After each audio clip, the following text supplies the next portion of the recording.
Peace family, and I want to welcome you guys to the basic elements of mixing video demonstration. Now before we get into it, I want you guys to make sure that you have your pen and paper ready, or like my brother Chris always says, get your crayons ready, because we're going back to school and we're going back to the basics. Okay, I'm going to break down the 4 elements of mixing for you guys in this demonstration in detail, so make sure that you're taking notes. And for those of you that stick around until the end of this video, I have something very special for you, okay? So make sure you stick around until the end of this video. Now, before we get started, I want to tell you guys who I am, okay? So, who am I? Who is the one giving you this demonstration? Well, that's me. I go by the name of K-Felon for K-Felon Beats. This is a picture of me just recently, back in July. I was at the beach with my girlfriend. Beautiful Myrtle Beach. It's a beautiful day. We were just out there taking pictures. So, you know, I'm a very simple guy. Been producing since about 2007. I'm a father of 2 girls. So, you know, I'm just an everyday average guy who loves music and loves to help his fellow producers. Now, a little bit of backstory about me and my production. This group right here, these are my brothers. I love them to death, brothers from another. This is my homies, Strict Biz. Got Amino Guns in the front, Nickel 9 in the back on the left, and Mag Feek over there on the right with the red fitted on. And these guys, back in, I think it was about 2005-ish, I want to say. I'm not really too sure on the date, but back in 2005, 4 or 5 or 6, one of the two, these guys had a song that was produced by none other than Jalil Beats. Now, a lot of you guys know him for producing Meek Mill's I'm a Boss, and he just recently did Bobby Shmurda's Hot Nigga track. So y'all know who this guy is. Well, they actually went to school with him. Jalil and Strict Biz and homies, they're from the same city. So I met Jalil a few times. Very cool dude. Shout out to him. Congratulations on all his success. And you know, the very first song Jalil ever had on the radio was Strict Biz, and that song is called Slam Don't Give a Fuck. You can go YouTube it right now, pull it up. You'll see Jalil in the video making a nice little cameo appearance. So, you know, also, along with Jalil, he has a little brother that goes by the name of Young Tone, the Beat Bully. Now, for those of you that don't know, this is a producer. He's Grammy nominated producer for the track Stay Schemin', Rick Ross, DJ Khaled and them. I know y'all heard that track. That beat is crazy as shit. Like, you know what I mean? Little homie, he definitely on his job. Now, these two happen to be related to a producer by the name of Sap the Beat Man. Now, I don't know if he go by his name by now. I remember him saying something. He don't go by the Beat Man anymore, but I'm just doing it for this demonstration so you guys can understand who he is. For those of you that don't know what he produced Mac Miller's Donald Trump track, which actually went platinum, and he just received a platinum plaque for that. So shout out to him. So as you can see, the whole family, you know, the 2 brothers and their cousin, they doing their damn thing on the music side. Now, the reason I brought this up is because just 2 years ago, my niece and nephew had just met their aunt, one of their aunts on their dad's side, for the first time ever. And lo and behold, she happens to be Sap's aunt. So therefore, my niece and nephew is related to these 3 guys. So my niece and nephew they have some very good genes within them. So shout out to them, shout out to the family and everybody.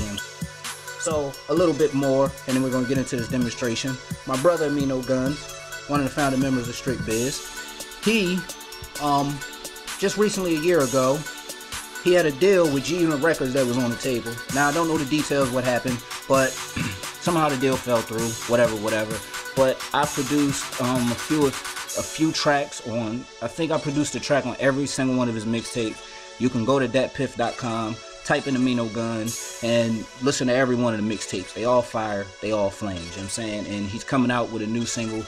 Don't know the name of it just yet. I haven't heard the track yet, but it's coming out soon. I did the production on that, so be on the lookout for that. And my brother Nickel 9, another member of Strict Biz, he just recently, I think a few days ago, at the time I'm recording this, a few days ago, he just signed a distribution deal with Sony Records. And right now we're getting the marketing campaign together for him. I'm the driving force behind the marketing campaign, so I love that because it allows me to put my skills to the test and actually do some real serious marketing to, you know, to help my brother out with the sale of his album. So be on the lookout for his singles, be on the lookout for his album. You know what I'm saying? Last but not least, just last year when I started getting into internet marketing, I had met quite a few producers. I met Blitz Beats. I know some of y'all know about him. Shout out to Blitz. But I happened to meet, and now I'm very good friends with, we do business together, the producer, the man that produced Rick Ross's Push It to the Limit. Okay, I know a lot of y'all probably remember that track. It kind of fucked me up first time I heard it. He was like, yeah, you know, I produced that. Was just very nonchalant about it. You know, I'm not gonna go into details. I'm not gonna give y'all his name because he don't like to have his name put out for that, you know, for that whole thing. But shout out to my brother, and you know what I'm saying? Just to let you guys know, I'm not just no Joe Schmo just coming out of nowhere and just trying to tell you about mixing. No, I deal with people that know people that know people. So I've had my music critiqued by a lot of different ears. So I had to really study, I had to really learn, I had to really grind hard to get my sound and get my quality to where it is, and I'm still elevating because you're learning or you're dead, pretty much. So now we're gonna get into this, and what are the 4 elements of mixing? I know y'all probably have heard them before, but we're gonna break them down in their entirety. Number 1, we got EQ, okay? Number 2, we got compression. Number 3, we have leveling. And last but not least, we have panning at number 4. So, the question is, why is mixing so important? Okay, why is it so important when it comes to a producer? Well, number 1, you want your beats to sound good on any system they get played on. From car radios to studio speakers, even on your phone.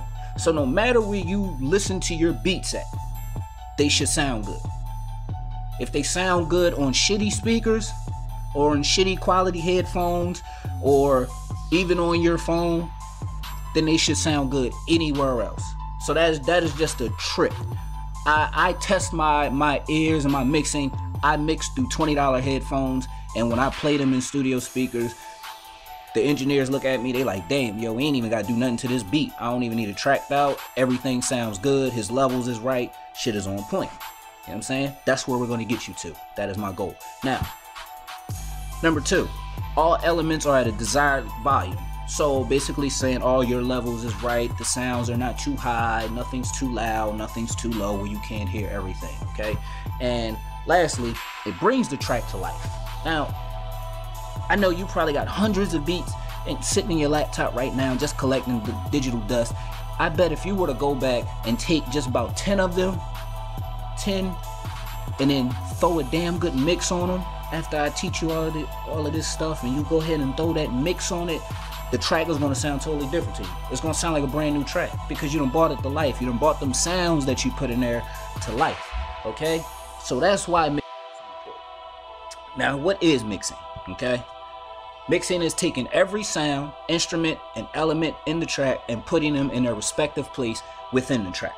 So in a nutshell, you're taking every single sound, instrument, whatnot, and you're putting them in a spot that sounds good to you, but it's sitting in a spot where it can be heard, where you can hear it, where it's not being overshadowed by another sound in that similar frequency range, excuse me, and we'll get into frequencies and all of that a little bit later, but that's pretty much what in a nutshell.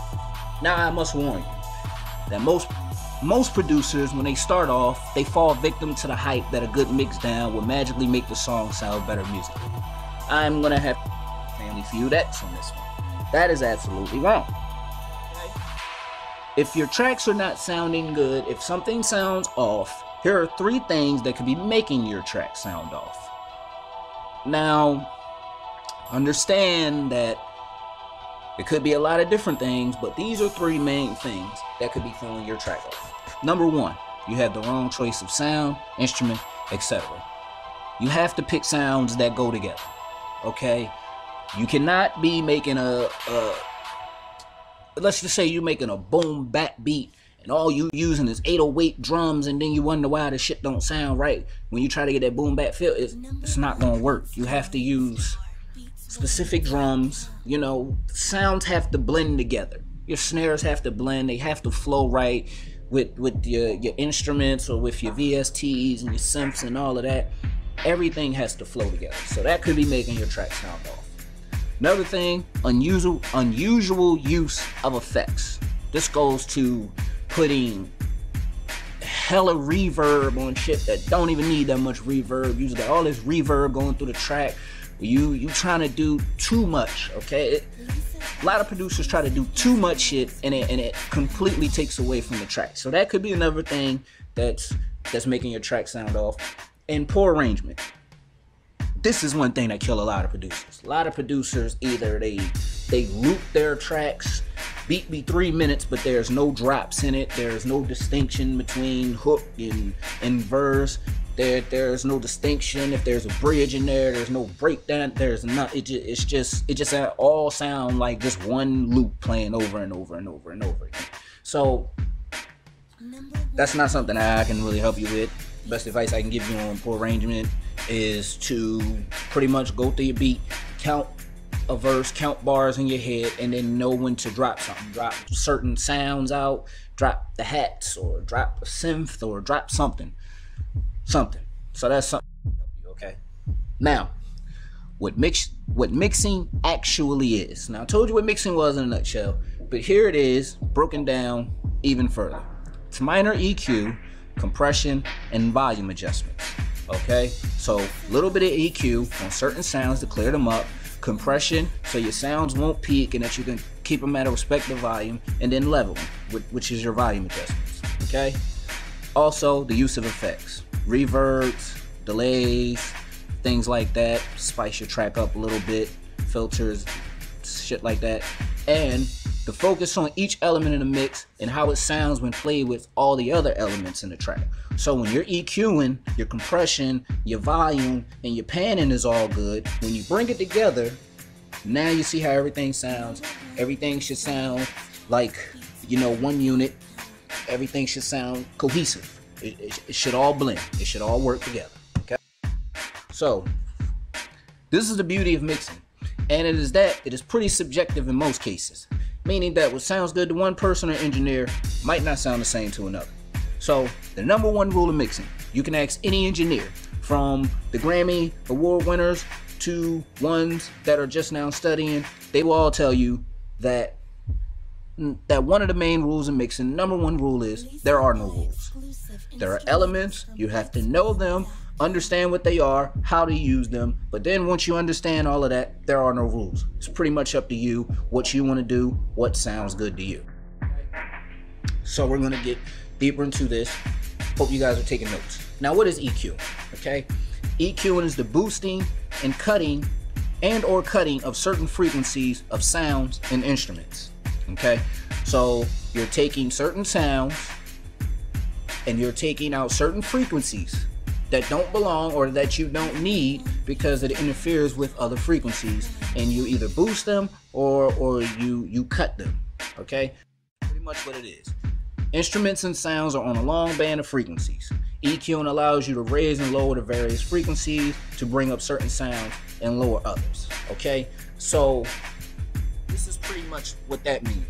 If you look at this frequency chart, at the very bottom, you see the hertz. It goes from 20 hertz to 20,000 hertz. Okay, so basically your 808s, sub basses are going to sit in that 20 to low 60 range. Your kicks and your little bit of, you know, higher basses or whatnot, they'll sit in that 60 to 200 range. Okay, from about 250 to 2000 is where your some of your snares, some of your synths, depending on what notes you're using and what chords you're using, they'll be in this area. Your high mids, which is 2000 to 6000, that is like, you know, your snares still, your claps, certain sounds. You know, this range, it all depends on the sound that you're using and what you want to make stand out and what you want to take away. And then from 6,000 to 20,000 is your air. So that's where your hi-hats and your cymbals and your high synths and all of that. When you use like a 7 or an 8 scale with your notes, that's where them high synths and those high sounds sit at. And also that's where you can give your sounds like kicks and your basses or your snares. That's where you can give it air, okay, to bring it to life a little bit. Okay, so that's just real quick for you, something for you to soak in. Watch this over again. But what is a compressor? Now we're going to get into compressor. Now, a compressor reduces loud sounds over a certain threshold while quiet sounds remain unaffected. Compressors often have attack and release controls that vary the rate at which compression is applied and smooth the effect. So basically saying that a compressor allows you to set a threshold, and it allows you to control how much you want to come out of that threshold. But I'll get a little bit more into that. We're going to break these down, what the compressor is, okay? You got the threshold. This sets the volume level at which the compressor starts to do its compressing. Whenever the sound volume goes above the level of the threshold, the sound will get compressed. Anytime the sound volume is below the threshold, the compressor is doing nothing, and the sound will therefore stay at the same volume. So basically saying, your threshold controls how much you want the compressor, to work. So pretty much in a nutshell, if you turn your threshold all the way down, you're not going to have no volume. You turn it all the way up, you're going to have volume. So it pretty much controls the volume of the sound. Now, with the ratio, okay, when the volume goes above the threshold, it gets compressed, and the ratio is by how much it should get compressed. So when you have your threshold set at a good volume that you like, you set your ratio for how much you want it to be compressed. So for example, if the compression ratio is set for 6:1, the input signal will have to cross the threshold by 6 decibels for the output level to increase by 1 decibel. Basically saying that for every 6 decibels that your specific sound goes over the threshold, the compressor is only going to allow 1. So pretty much 6:1, that's a high compression, like that's probably for certain high end, high harmonic sounds to squash it a little bit, but that's pretty much what it is. So if you got to set it 2:1, every time 2 decibels goes over the threshold, the compressor will only allow 1 decibel out. Okay, that's basically what that. Now you have the attack. This is set in milliseconds, how fast the compressor reacts once the sound level goes above the threshold. So if you have it set, like if you have your attack set at like low, let's just say you take your attack and you put it all the way down to the left or whatever, you put it all the way down. As soon as the sound hits, the compressor is going to hit as soon as that sound hits. So it doesn't give it room to breathe or anything like that. Doesn't even get a chance to do anything. It's just going to automatically compress. Okay, but if you take it back some, it allows the sound to breathe a little bit. Okay, so that's pretty much what that means. Most of the time you want to set this to a very low setting. As you set it higher, most of the beginning sound will let through after breaking the threshold. This allows you to place emphasis on these parts, commonly used on kicks to make them more punchy. Now, like I said, if you stick around to the end, I have something very special for you where I get to visually show you what the hell this is talking about, okay? It's kind of hard to put that in words, so to speak. You really got to listen to it. We're producers. We see with our ears. So we rather hear shit and see what you're doing than just because we can't distinguish it, okay? So stick around to the end. Now, the release. This sets the time that the compressor stops doing its compressing after the sound is dropped below the threshold. Setting it too low can make the sound like it's pumping, commonly used on dance style records as a wanted effect. Now, what this means is after your sound has been compressed, your release determines how long it's going to take the compressor to go back to its original state. That's the best way I can describe it. So after your sound goes through the compressor, the release determines how long it takes the compressor to go back to its original state and then compress the sound again. So that's what that means. Okay. And last but not least, you got your knee. The knee is the time it takes for the compressor to reach the maximum ratio of compression once the compression has started the set. A soft knee will take more time to reach maximum compression. So when you have your knee and your sound is being compressed, if you have a soft knee, it'll be a little bit more smoother. It'll be like on like a, just picture going up a hill, like a nice little steady hill. And the sharper you make it, or the harder you make it, the sharper that curve gets. So the faster it will actually head into the compression state, okay? It's the best way I can describe it. And output gain. This is where you can increase the overall volume after it has been through the compressor. So let's just say you put a compressor on and you go through your settings. Your sound was originally at -4 decibels. When you put the compressor on, it went down to -6. Well, with the output gain, you can raise those 2 decibels back. The sound is being compressed, but it's back at the original level or decibel level that you had it at originally, or you might want it, or you can increase it more. But with the output gain, you can bring those decibels back. Now we got leveling. Now in classical music, it's called dynamics. Changing the volume level to add interest and expression to a piece. So if you ever hear, when you listen to classical music, or if you ever hear songs, like you hear saxophone players and they know how like to fade in a riff, or they fade in a note, that's pretty much what volume adjusting is. That's what leveling is, and it does add another effect to your tracks. Like if you're using let's just say you're using brass, and instead of just having them notes going and going and going and going, you just have a certain note that fades in with the volume. It's a lot of different shit you can do. Now in mixing, altering the level achieves a lot of the same goals. Admittedly, an arrangement should be the first step to leveling, but sometimes it needs to be adjusted in the mix stage too. Okay, so me personally, I like to mix. I like to level before I get fully into the mix. But as you start getting more into the mix with the EQing and the compression, you're gonna have to be adjusting your levels until it sounds right. Okay. Now, panning. Panning can improve the definition and interest mixing objective. Panning can drastically change the quality of a mix by allowing you to place each instrument within a stereo domain. So if you have, let's just say you have 2 cymbals, all right?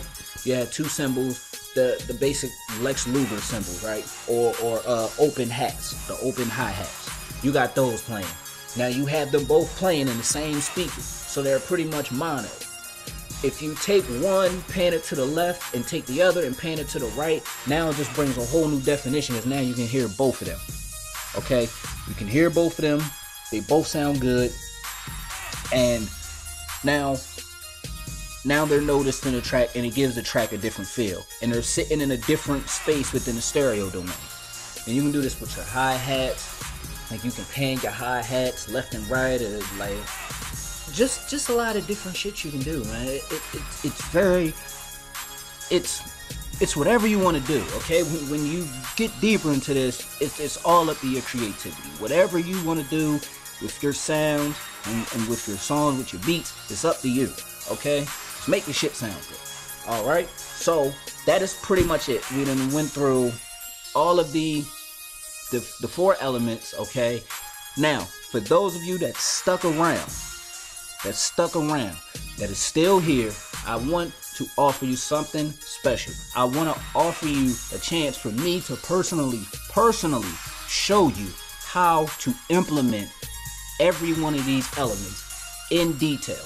The way I just explained it to you, I show you. I take you into my Fruity Loop studio and show you everything that I know that has gotten me to the point that I'm at now, okay? Peace, family, and I want to welcome you guys to FL Studio Mixing Academy. I'm your host, K-Felon, K-Felon Beats, Silent Assassin Productions, and I want you to know that I created this course with absolute intent to teach you everything that I know up until this point about mixing, okay? I have learned throughout the years. I have worked with artists that had deals on the table with G-Unit. I'm working with an artist now, my brother. My brother from another. He just signed a distribution deal with Sony Records for an album. So I'm working with him on that album as well as the marketing for that. One of my good friends and business partners, he is the producer for Rick Ross's Push It to the Limit, which was #9 on the Billboard charts for that year. So I know people that know people that know people. So I created this course to teach you guys exactly what you needed to know. And with that being, I want you to know exactly why I created this course, okay? Now, why did I create this course? I created this course because I understand the struggle of not having high quality beats. I know what it feels like to send artists beats and they tell you, yo, I like the beat is hot, but I just can't record to it because the sound is off. Your levels is off, your mix, your drums too high, blah, blah, blah. Matter of fact, quick story. I know this artist down in Atlanta. He's connected down there in Atlanta. He know people that know people in the music industry. And he asked me to send him some beats. So I sent him some, and he's like, yo, these beats is crazy. They hot, they flames, bruh, but can't record to them. So I'm like, damn. Alright, so I had to learn everything that I needed to learn in order to give my beats that quality that artists love, okay? So now I'm working with him. He's working with an artist right now. He's developing an artist of his own, so he asked me for a couple beats for her. So you know, I've been working on this course lately, but you know, I'm getting ready to send him some beats soon. Also, I know how valuable being able to engineer is. When you're able to engineer, you're able to create another stream of income for yourself. So not only can you sell an artist a beat, but you can sell him a beat and say, yo, listen, I'll sell you this beat for such and such, as well as wherever you record the beat at, after you record it, send me the track, send me a vocal or whatnot, and I'll record the entire track to my liking, to how I like to hear it on my beat. So you can create another stream of income for yourself, and that makes you 10 times more valuable. And last but not least, I wanted to give back to the music production community. I've searched around for years, okay? For years, different videos, learn how to make different style of beats, learn how to mix different styles of beats, and especially for FL Studio. And I've came across just the same types of videos.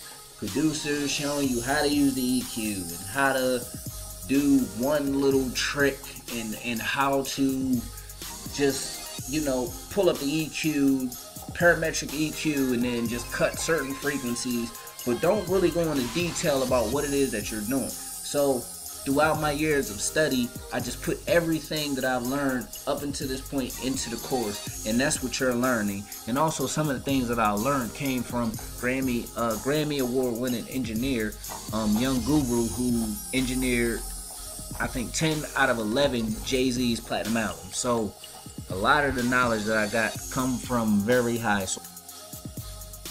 Okay? Now, what's in it for you? Besides everything I just told you, okay? Number one, I'm going to help you give your beats that high quality sound that artists crave for. Okay? Artists love nothing more than to have a beat sent to them, or they go to a producer's site and they hear a beat and the quality is just so on point that they can pull out their credit card and buy. So artists love that. So I'm going to teach you how to do that. And also, I'm going to help you attract more artists. When you're posting your links out there on Facebook, on Twitter, or whatever, your YouTube videos or whatnot, when artists listen to your beats, the reason they don't buy them and they don't contact you is because the quality of them might not be right, and they don't have engineers that know how to mix and do different things. So this helps you increase your value to the market. If you can kill two birds with one stone, why not be that single source? Cut out the fucking middleman. Be the dude that sell the artist the beat, as well as mix the tracks for the artist. Okay? So if you say, look, I'll charge you, let's just say you're charging for a basic lease. You charging $25 for the basic lease, and you say, look, I'll charge you $50 to mix the entire track down. Now you got $75 off of that one track. off of that one beat you just sold, and you just sold your services to be able to mix for them. So they don't have to worry about it. They're willing to spend that $75 to go into the studio, record that track, send it to you because you had the high quality beats. They know you had the high quality beats because they hear the beats and they bought it. So they trust you. Okay, you build a relationship with them, they trust you, and they say, cool, I'm gonna send my tracks to him. You feel me? And then you can charge them for the other tracks that they have on the mixtape or the album that you didn't even produce. But you got the services, and they trust you, and they're willing to spend money with you. So it helps you increase your value. So that's what. Okay.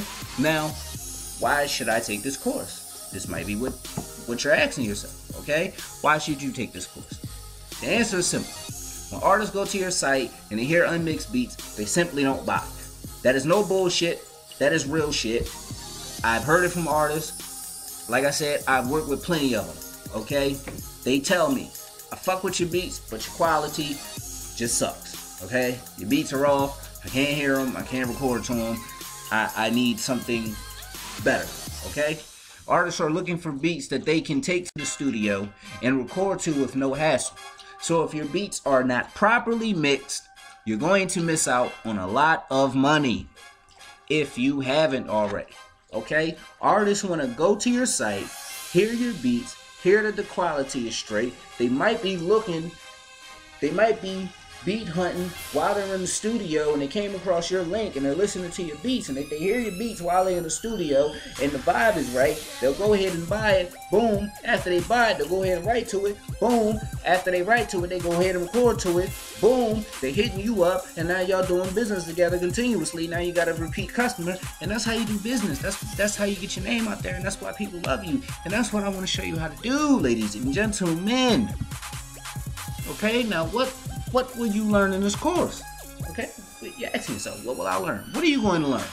What are you going to learn fucking with K-Felon? Okay, I'm going to show you how to implement the basic fundamental elements of mixing. Okay, you're going to learn how to EQ. You're going to learn how to compress. You're going to learn how to level, and you're going to learn how to pan. Okay, step for step, in full detail videos. The course is over 3 hours. There is nothing, absolutely nothing you are going to miss in this course. Okay? I'm going to teach you the Dr. Dre method of blending drums. I was doing this method a few months before I even found out what the hell it was I was doing. Okay? I came across this video by producer Trauma Drums. I know a lot of you probably heard of him. A lot of you probably got his drum kits. Okay? So he was talking and he said here's somebody talking about how Dre blends like 3 or 4 drums, 2, 3 or 4 drums together and create one drum. And I was doing that, but after I heard that, I started, doing different EQing things, and I started learning more and started implementing more, and then my drums just came out so much better than what I was doing 2 or 3 years ago. You feel me? So that's what I learned, and I want to teach you guys that method. And also, I want to teach you how to train your ears to give your beats a great mix. I want to teach you how to be able to listen to a beat. Just imagine you on Facebook and a producer posts up a beat, and you're probably like me, you like hearing beats, so you'll give them a try, or your man's or whatever. You'll listen to the beat, boom, you'll click it and you'll listen to it, and as soon as you listen to it, you'll be like, okay, his drum's not cleared up, his synth is in the way, his hi-hats are too loud. You know what I'm saying? Oh, his brass is not cleared up, it's not EQ'd right. Okay, his snare is not compressed, his snare is too fucking loud. His drums are too loud because he doesn't have them EQ'd, he doesn't have them compressed, so he's not focusing in on those frequencies and boosting and cutting. So that's what I'm going to teach you. Okay? So with that being said, now is the time. Now that you know what's in it for you, I want you to click the link below. Get enrolled now, okay? I'm going to teach you everything you need to know, all the basic groundwork, fundamental, elemental bullshit that you need to learn in order to give your beats a great mix, ladies and gentlemen. I will see you in class, okay? With that being said, don't forget, click the link below. This is K-Felon for K-Felon Beats and Silent Assassin Productions. I love you guys, and I will see you guys in class. Deuces.